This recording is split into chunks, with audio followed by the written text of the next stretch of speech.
അപ്പോൾ ഞാൻ വാതിലൊക്കെ പൂട്ടി എങ്ങോട്ട് പോകുന്നത് വിചാരിക്കണം. അപ്പം എൻ്റെ വീട്ടിൽ ആരില്ല. അപ്പോൾ ഇരുട്ടായപ്പം ഞാൻ അച്ഛൻ്റെ വീട്ടിൽ താഴത്തേക്ക് പോവാണ്. അപ്പോൾ ഈ ഇരിക്കുന്നതാണ് അച്ഛൻ്റെ അച്ഛനും അമ്മയും. അത് കഴിഞ്ഞ് രാത്രിയേറെ സഹോദരൻ വന്നു കൂട്ടാൻ. അപ്പം ഞാൻ അവൻ്റെ കൂടെ പോയി. അത് കഴിഞ്ഞ് രാവിലെ ആയാലും നമ്മൾ നേരെ അമ്മേൻ്റെ അടുത്തേക്ക് പോവാണ്.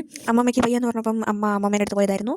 അപ്പോൾ രാവിലെ ഞാൻ ബണ്ടക്കെട്ടായിട്ട് നേരെ അങ്ങോട്ടേക്ക് പോകുന്നു. പിന്നെ ഞാൻ അമ്മമ്മേൻ്റെ അടുത്തേക്ക് പോയി. പിന്നെ ഞാൻ അവിടെ എത്തിക്കഴിഞ്ഞാൽ ആദ്യം തന്നെ ഓടിപ്പോകുന്നത് ചേച്ചിമാരുടെ അടുത്തേക്കാണ്.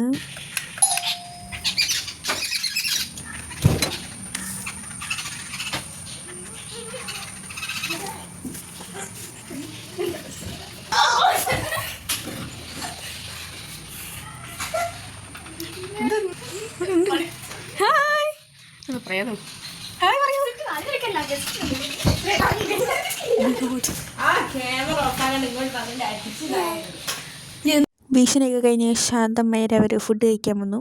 അവിടെയുമുണ്ട് എൻ്റെ ക്യാമറ കണ്ണുകൾ. അത് കഴിഞ്ഞിട്ട് അവർ റിലാക്സേഷന് വേണ്ടി പൂക്കളം നോക്കാൻ പോയി. വീണ്ടും അതാ എൻ്റെ ക്യാമറ കണ്ണുകൾ അവർ കണ്ടും വഴിയോടി.